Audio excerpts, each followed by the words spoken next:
Well, this is a very special episode of Tag Back, the show where every week we take a look at a blaster from the past and see what it can offer us today in the present, because this time we're taking a look at a blaster I've wanted for quite some time. One of those you never really know it exists until you see it, and by that point, you already want it because, well, it's obviously an air blaster, and if you don't know much about now, I love air blasters. They're probably my favorite kind of blaster. They're good at two things. They're good at extremely long distances, and then they're also good at extremely fast rates of fire. It's awesome. Air power is beautiful, and this thing is no exception, because this is the Blastfire DX500, and it may look somewhat similar. I mean, you've got this weird priming slide thing back here, a big red button up here that shoots all the darts at once, a pump down here. Kinda reminds you of the Hornet, with one less dart, one less all-fire button, better location for the, charging slide, I guess. But other than that, very, very similar. But as you can notice, Blastfire is quite a bit smaller, and compared to the Hornet, quite a bit thinner. And that's the cool thing about the Blastfire, is that it's a more secondary-orientated blaster than the Hornet. While the Hornet is really, really cool, it's kind of bulky. I really like the Hornet, don't get me wrong, but the Blastfire just seems to do everything it does better. At least that's what I'd say if this one worked properly. It does have a minor issue holding air, but I can't complain because the only reason I'm even looking at this one in front of you here today is with special thanks to Barrett, who was nice enough to drop it off here and let me take a look at it. Bless him. You can find his channel down in the description box below or in a card in the top right corner, or maybe it's going to be inside your left eyeball by now. I don't know. If you're watching this in the future, Google might have just made you, eat tablets in order to view YouTube. I have no clue. They do some pretty crazy stuff over there. Yes, that old school Nerf logo. I adore it quite much. And this handle, this grip, is so comfortable. It's perfect for an adult-sized hand. I have, again, tiny hands, but it fits me great. The trigger pull is amazing. And I'm putting this off way too long. We just need to fire this thing. So, much like the Hornet, you're going to pull this priming slide back, and it will ratchet. And then when you let go, you'll notice this kind of weird tube right there.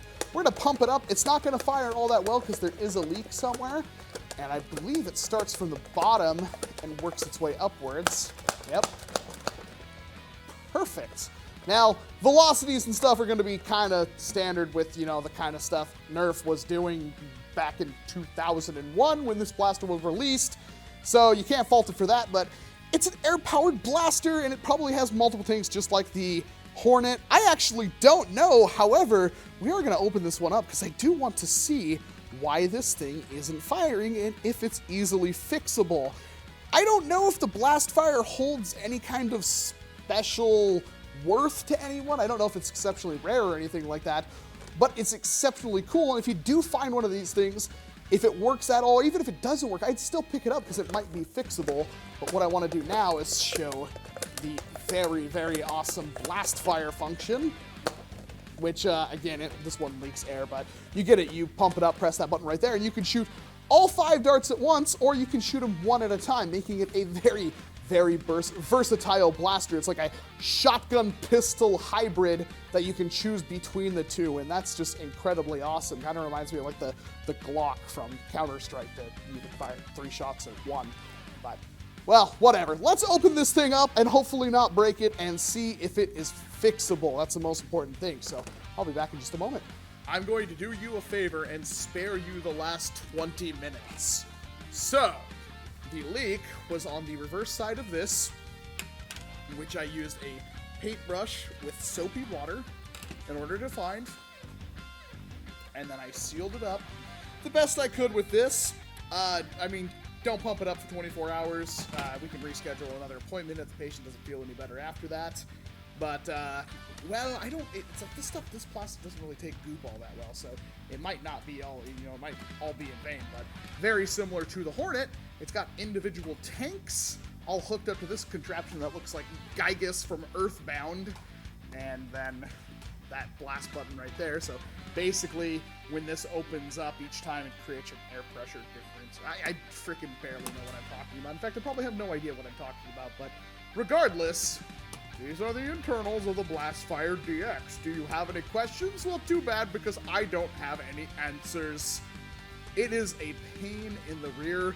All of this stuff exploded out on me, and it took me forever to figure out. In fact, I thought I lost one of the pins to this one up here. Turns out the pin was in the slide, so I'm a tremendous idiot. Nothing new there.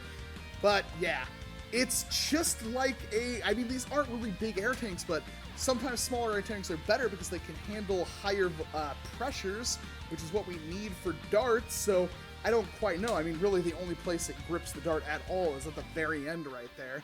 I really wish stuff like this was good. If I could get a blaster like this or the Hornet to hit like 100 feet, 120 feet, I mean, if it could outperform a Springer but be semi-auto airball, I would be just in heaven. And unfortunately, the best thing I've ever seen is people like, oh, mine hit like 70 feet, and that's not enough for me. I really wish if somebody out there has a good mod for this thing or the Hornet, let me know. I would love to hear it.